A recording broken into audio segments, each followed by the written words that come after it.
Well, hello, it is Darcy and Frosty, otherwise known as Adam, and we are trying something very different. We're going to try to vlog for a couple reasons. The first reason is because I clearly have family in America. All of my family is in America. Clearly. Clearly. How's that clear to me? The accent at point in my throat. So all my family's in America, and I am sometimes pretty awful at staying in contact and updating them on everything happening, posting photos, everything. And so I want them to be able to follow along on our journey here in New Zealand, because we live in Auckland, New Zealand, and have he's been here his whole life. I've been here about 30 years. About 30 years. Yeah. I've been back here about 4 years, and so I think that was longer than my family would have hoped for, and it's going to be even longer than that. So hopefully these vlogs will let them journey along with us, because we're stepping into a very exciting new season. I think there's something really special about vlogging, because it's like a memory, but obviously extremely vivid and vibrant and clear and accurate. So even if it serves no other purpose other than to look back at how ridiculous we were and what we were thinking, and be able to compare that to where we are down the track and see how far we've come, I think the very least is going to be value in that. So to vlog, I don't like the word vlog. I know. It's a video vlog. We sound like those cheesy millennials. But I think take the titles away. It's just a video of us hanging out, talking, sharing our thoughts, our journey. And anyone who wants to jump in on that and follow the journey, well, you're welcome to. It'll be heaps of fun, I hope. And we're not professional vloggers, so if is there even such thing? I mean, some people consider themselves professional vloggers. So if our mic quality is poor, or if you see us in like sweaters at home on a Monday with a cup of tea, like, this is us. We're just living our life. We're just trying to do the best we can to update family and for us to look back on. So don't judge the quality. But there's an exciting new thing coming up, and that's why we wanted to start to document this, because this is probably going to be one of the most exciting years of our lives. And you can tell them why. Can I? Yeah. Well, for a while now, God has been speaking to our hearts about something, and it's been one of those things that we've understood the whole way through our journey, that God's timing is always perfect, and we always want God's timing to be our timing. We always want things to happen a lot faster than they are, but we've come to know that God's timing is always accurate. And so now is the right time, and so I suppose we'll cut to the chase. The reality is we are about to plant a church, a brand new church, which is really exciting. Well, not really its own church. We're part of a church called Elim Christian Centre, and we're planting the 6th campus of that. So a separate location, same church, same leadership, but we get to go and lead that location out in a part of Auckland, here in New Zealand where we live, that does not have an Elim church. So we're really pumped about it. God's been speaking to our heart and confirming that along the way for a long time now, and it's now at the point where it's become a reality, because it's not just an idea or a dream, but we're actually starting to put legs to it and get some actual real life details in place, which is pretty exciting. And at the moment right now of us filming this hasn't yet been announced to the church. And so we've had to keep this under wraps for quite some time. It was actually, so right now, this is in the very first week of September, but we found out that they wanted us to plant this 6th campus in November of last year. And that's when they first told us the location and to go out there and pray about it, see if we felt called to that area. And so over the next couple months we did, and we felt like God was confirming so many things. But it only became very real just a few months ago when we went to our senior pastor, Pastor Luke Bro, again, and we said, hey, like, this dream is on our hearts, we're ready, let's do this. And he pretty much said, yeah, let's do it. So from that point we started looking at buildings out in the area, and we found one that we absolutely fell in love with. We thought it was perfect. We thought like it literally couldn't be anything better. Yeah, and we were shut down from a place just before that that we thought was great, that we thought was going to work out well, and they said no. We're like, okay, sweet, there's not... that's the one I'm talking about. We thought, we found that place, we thought it was perfect. Yeah. We're like, obviously this is going to work out. And we came in with great hopes and expectations. We're like, this is a God thing, and they were like, under no circumstances can you come in here. We're like, well, that's the end of that.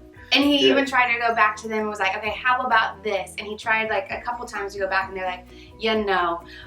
It wasn't because it was a church, it's because they had these bookings that didn't appear on their website because they had all these private bookings all throughout the year. So for them, they just couldn't justify cancelling all those recurring bookings to make space for us, which is Fair it's enough fine. from a business perspective. It was a polite no. They were super nice about it. It's one of those things after that, like the classic Christian thing to say is, I guess it didn't work because God has something better. And you try to like ease the frustration of it not working out with statements like that. And ultimately we believe that God does always have the best in mind. Yeah. But that's the go-to statement. But at that point, as far as we were concerned, there was literally not many other options in the entire area. We'd scanned the whole area until we found another place. Yeah, and we were just driving by this place. We were driving all throughout this area, and Frosty actually pointed out to this building that seemed to just kind of tower over the rest of the community. It was right in the heart of this community, and it currently has a library and a museum in it. And so we went in to see if they potentially had a large meeting space in this area, thinking, oh, maybe we could just use the library or museum, like a big meeting space on a Sunday, and basically come in and come out on a Sunday. And there was nothing in that floor, in that area, that was going to work until we were looking for anything really. Anything. The funny thing is we went into the museum and we asked the girl that was working there, are there any spaces in this building that might be appropriate for hireage, for using for, we said it's for a church meeting. And she stopped and she thought about it. She's like, you know what, there's nothing that I can think of. Like, there's literally nothing. And the only meeting room they had would fit maybe 30 people. It's tiny. It's like the size of a lounge room. Yeah. And that is far too limited for the dream that God's placed in our hearts. So we knew we needed something much more expensive than that. So we went away kind of feeling a little deflated again. Yeah. And then I was looking online and I came across this particular listing that at first didn't seem like a good option because it isn't your typical sort of space. It's originally an office space. And when I saw it and I saw the photo, I was like, man, this is huge. And like the opportunities to transform this into a life-giving church in the middle of a community that needs it so much would be so amazing. Yeah. I remember sort of seeing it going, it's a bit too big. I feel like that was dreaming in a sense. Like, I don't think when you start a brand new church, you expect to start in something so brilliant. But anyway, I remember going to our senior pastor, Pastor Luke, with the listing online, and we went to him, and the first thing he said, he goes, oh, I've seen that one. It was listed a while back, but then it disappeared. He goes, I had a look at it, I don't know how long ago, maybe 6 months to a year before that or something. He's like, and it disappeared, but it's interesting to see that it's come back up again, which means it obviously was never leased. And it just so happens to be the entire floor directly above the library and museum. So when we asked this museum lady, hey, is there any space here that's large enough for a church? She didn't even realize that the entire floor above her head was empty and just waiting for us. She needs to do more research. Yeah, so the space was empty, but it's huge. It's like 2,000 square meters, which is like bigger than most developed churches that had been there for decades. And so we knew there might be some options in like taking a portion of it or whatever. And so we took that to our senior pastor, and he just said, go check it out. And so we did. We arranged with the agent to go check it out. We went with our operations manager. We turned up and we walked around the building. And you got to go up a lift to get to it. There are stairs, but nobody got time for that. So we went up the lift, which is kind of cool because you don't just walk into the church building from the street, but you actually have to go up the lifts straight into church. And I felt like from the moment we walked in, I was trying to contain my excitement because I didn't want to be overly excited, but from the minute... Because if the agent's there and they know you're real pumped, then they're going to push up the price. So we're like, deep inside, we're like, we love this. But internally, I was having a party, but externally, I was like, yeah, it's cool. It's quite cool. Yeah. Yeah, it's all right. So we were walking around, and after we saw space after space, we could just absolutely picture everything possible in this building. Like intentionally designed kids spaces, and it just so happens that it's currently designed and structured in a way where it's perfect for our kids programs. Like we need 3 small kids spaces for the 3 different age groups and then a bigger play area. That's exactly how the building was laid out. I can't think of... Which has a kitchen and a toilet attached for the kids. I think it's been a bunch of things. I think it was... This was the library. It was a Decker, a good Decker. It's kind of like Kmart for all you young ones that don't remember Decker. And then it was, the library. Yeah. So these random rooms, and we've got the freedom to bust out certain walls. None of it's load bearing, so we can sort of alter it and change it as we like. But to be honest, there's a perfect youth room, there's perfect kids spaces. There's one huge expansive space that is going to serve us so well for our main auditorium, and we're going to section off a part of it, get polished concrete floors for a beautiful cafe. It's going to be amazing. Office space, bathrooms.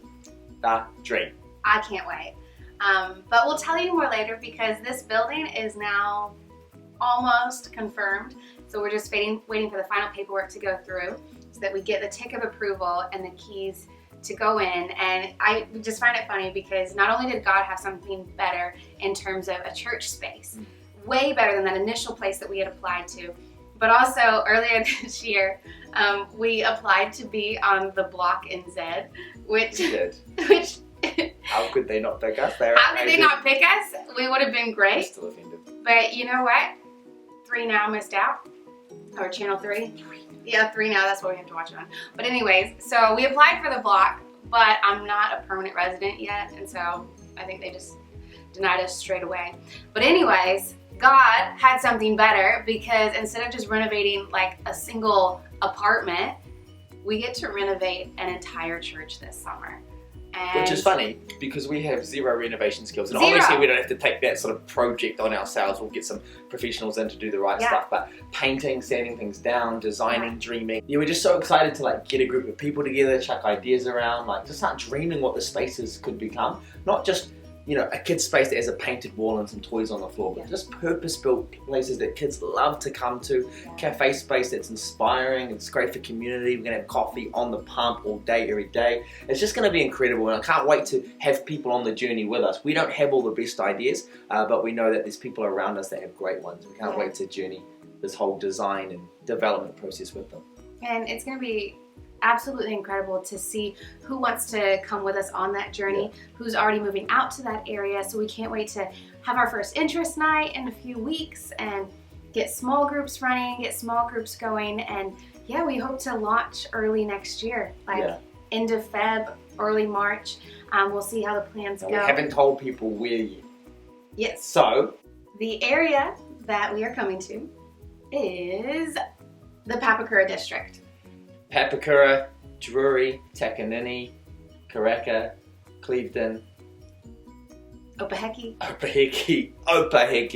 So all these different areas in that region, and we are so excited to bring a life-giving church that believes in welcoming people as family, inviting others, being relevant, and expecting breakthrough in the lives of others. We know this is not just a building, it's not a project, it's not a little endeavor that we're going after, but this is God's heart for that community, and we can't wait to bring what God has already done in the communities He's placed us into this area as well. And the most exciting thing of the whole thing is not the building, it's not the project, but it's totally the people that are going to come and find life and find community and find God as well. And this is an area where so many people are moving out there, and there's so many developments going up, and we've heard that in the next 10 years there's actually plans for 30,000 new homes to be built out in that area. So the people are just pouring in, and so as the people pour in, we hope that we can bring a life-giving church to this area, and it'll be exactly what young adults, young families, older adults, really looking for those everybody's looking for. Yeah, so many families moving to that area, and it'll be a great place for us to eventually start a family as well. And that's the exciting news that we wanted to share with everyone, and we hope to make some more of these vlogs as we go on, so that not only can you stay up to date with what's happening with us in terms of the church plant, but also in terms of life and renovations of the building and how this is progressing. So yeah, I hope you'll follow along. Stay tuned.